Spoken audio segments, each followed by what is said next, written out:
ωραίες αναμνήσεις από τα ταξίδια στο Βέλγιο όλες αυτές τις δεκαετίες στα κύπελα Ευρώπης. Δεν είναι κάτι απλό.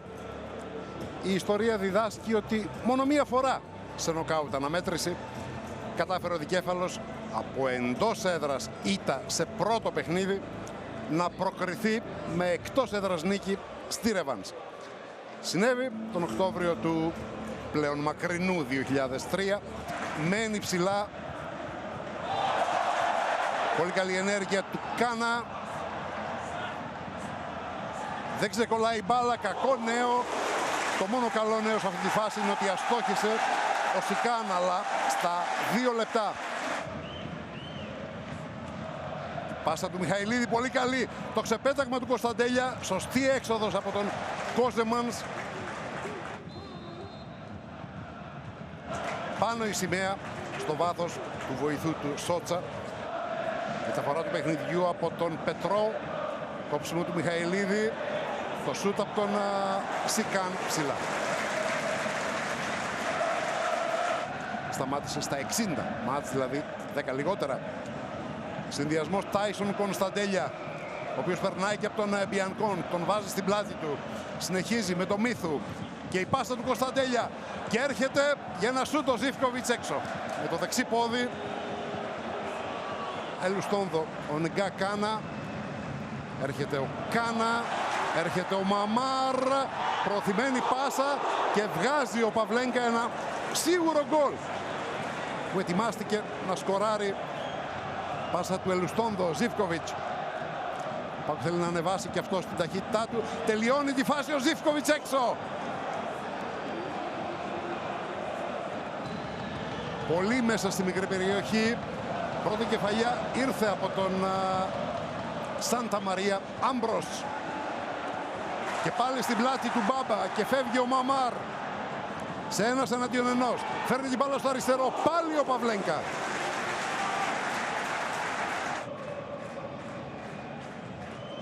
Ο αριστεροπόδαρος Χαφ. Ο Λούκας Άμπρος. Φέρνει την μπάλα στο πέναλτι, κεφαλιά του Μπιανκόν. Χάνει την μπάλα ο Παυλένκα και από εκεί και μετά ήταν περίπου αναπόφευκτο ότι θα ερχόταν το γκολ. Και ήρθε από τον αριστερό στόπερ, τον Λέο Πετρό.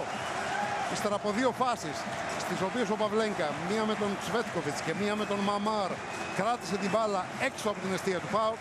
Τώρα δεν μπόρεσε να την συγκρατήσει και από απόσταση επαφής αναπνοής ήρθε για να κάνει τον γκολ ο 29χρονος Γάλλος. 30 λεπτό. Το γέμισμα του Κωνσταντέλια. Καθαρή ευκαιρία, αλλά ο Μίθου δεν μπόρεσε να κατεβάσει την μπάλα μέσα στην εστία.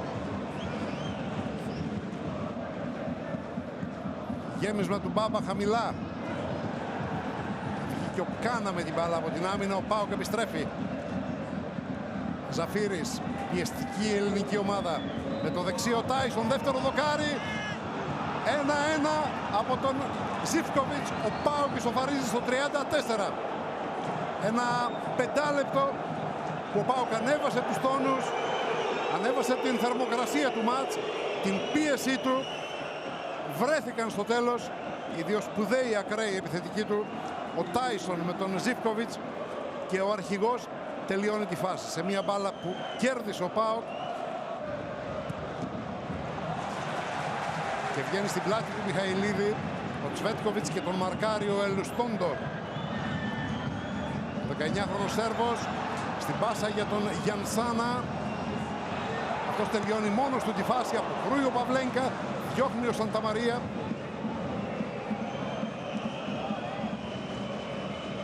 Στο 44 ο Σικάν δοκάρι. Πάει, πέρασε, λένε. 5,5 χρόνια μετά ξαναπέζει ο Γιαννούλης με τη φανέλα του ΠΑΟΚ.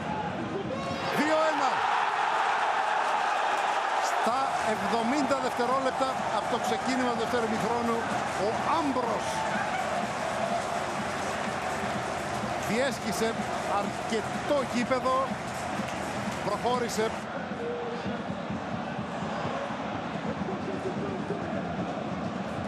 center back 21 ετών, τον Σίμιτς, στην Σαουδική Αραβία, στην Al Ittihad. 3-1.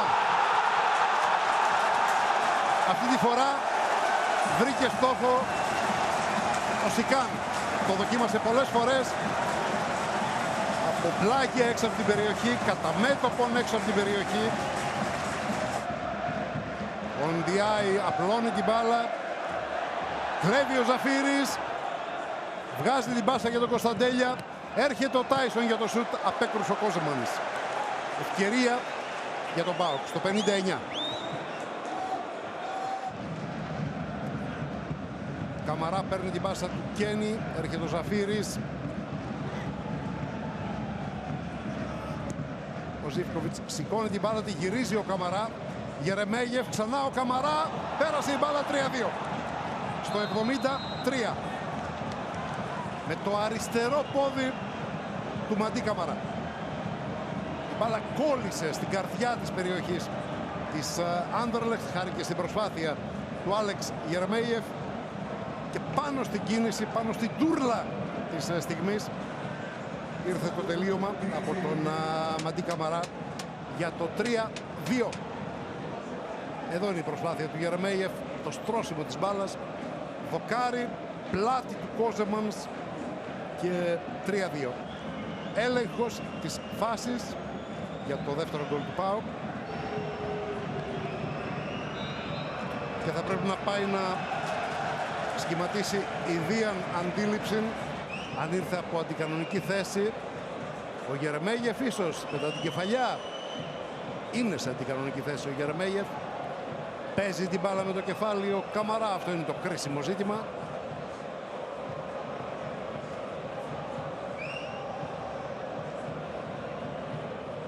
Όμως η μπάλα δεν πηγαίνει καταρχήν από τον Γερεμέγεφ, ο οποίος κατά την αντίληψη του Σότσα επηρεάζει την αμυντική αντίδραση του Αλή Μαμάρ και το γκολ δεν μετράει.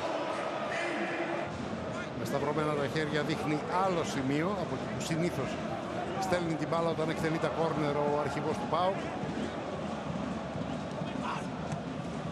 Κόζεμανς πλέον έχει προφανώς στον αέρα, αφού μπορεί να χρησιμοποιήσει και τα χέρια, και ο Σότσα δίνει πέναλτι. Χτύπησε στον αέρα με τα χέρια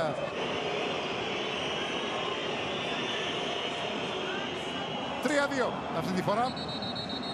Είναι μια πραγματικότητα που δεν μπορεί να ανατραπεί, όπως προηγουμένως που έβαλε την μπάλα στα δίχτυα ο Καμαρά.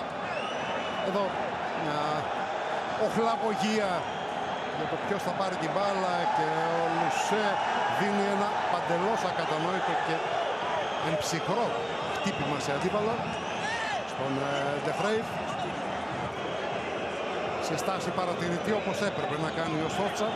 Δεν είναι πλάκι στον διαπληκτισμό. Κοιτούσε απ' έξω για να πάρει με ηρεμία τις πειθαρχικές του αποφάσεις, και τελικά η κόκκινη κάρτα βγαίνει εις βάρος του Άντρεα Ζίβκοβιτς αμέσως μετά το πέναλτι γκολ του Γερεμέγεφ. Και η κίτρινη αναδρομικά στον Μπιάνκον. Βλέπετε ότι δεν πτωείται, δεν σταματάει.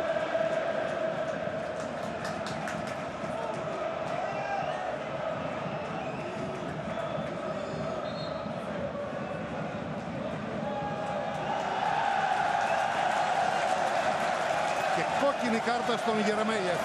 Δεν υπάρχει τίποτα κακό που δεν μπορεί να γίνει χειρότερο. Ο ένας από τους μόλις δύο σεντερφόρ. Το χτύπημα του Κένι. Εύκολο. Μπιανκόν. Τέλος. Οι άνθρωποι της Άντερλεχτ χαίρονται. Μια δεύτερη διαδοχική πρόκριση μετά την Χάμαρμπι.